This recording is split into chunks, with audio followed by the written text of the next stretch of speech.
नमस्कार दोस्तों, Bihar board 10th के एग्जाम में रियल नंबर वास्तविक संख्या वाले चैप्टर से किस प्रकार से क्वेश्चन पूछा जाता है, इसके बारे में आज हम लोग बात करेंगे। तो चलिए देखते हैं। पहला क्वेश्चन है 75 के अभाज्य गुणनखंड में 5 का घातांक क्या होगा।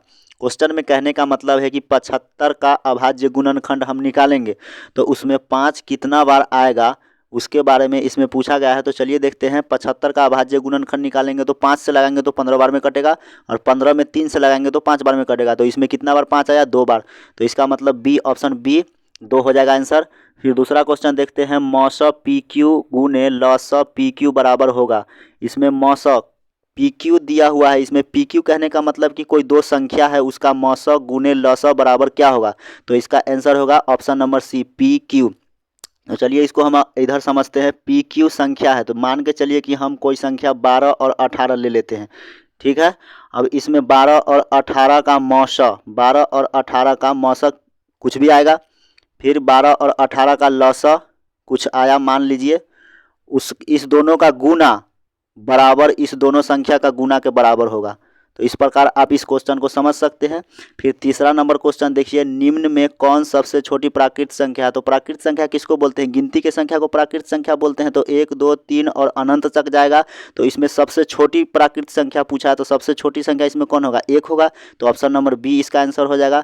फिर 4 नंबर क्वेश्चन देखेंगे। कौन परिमेय संख्या है, कौन परिमेय संख्या है इसमें से। तो परिमेय संख्या का शर्त होता है पी बटा क्यू के रूप में होगा, और उसका हर नीचे वाला जो होता है वो क्यू बराबर 0 नहीं होना चाहिए, और रूट में भी नहीं होना चाहिए, और दशमलव में अगर आएगा आंसर उसका तो शांत होना चाहिए, अशांत नहीं होना चाहिए। तो चलिए देखते हैं। रूट 3 तो होगा नहीं, क्योंकि रूट 3 का मान तो पूरा पूरा बाहर निकलेगा नहीं।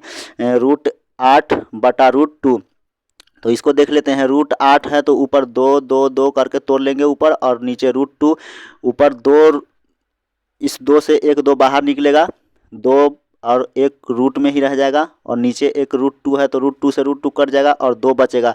यानी कि परिमेय संख्या बी वाला आंसर हो सकता है। और फिर अगला देख लेते हैं सी में।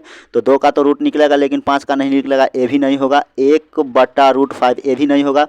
अब अगला क्वेश्चन देखिए। 24 और 28 का मौसा निकाले। तो 24 और 28 का मौसा आप किस प्रकार निकाल सकते हो। तो चलिए देखते हैं।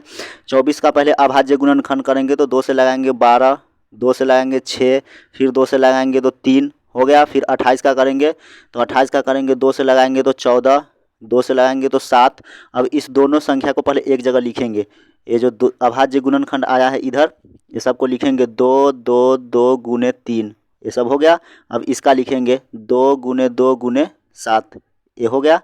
अब इसमें देखिए मौसा किसको बोलते हैं। तो मौसा कहने का मतलब महत्तम समापवर्तक। तो मौसा कौन होता है, जो दोनों संख्या में मिले उसको मौसा कहते हैं। जैसे देखिए यहाँ 1 2 है तो इसमें भी 2 मिल रहा है, इसमें 2 है तो इसमें भी मिल रहा है, तो 1 2 यहाँ लिख देंगे। इसमें 1 2 मिला तो इसमें भी मिल रहा है, तो यहाँ 1 2 लिख देंगे। उसके बाद अब देखिए इसमें 7 है तो इसमें 7 है, नहीं है। इसमें 3 है तो इसमें 3 है, नहीं है, तो नहीं होगा। अब इस दोनों संख्या को गुना कर देंगे, यही हो जाएगा हमारा आंसर, 2 दूना 4। तो इसका आंसर क्या हो जाएगा, ऑप्शन नंबर ए 4।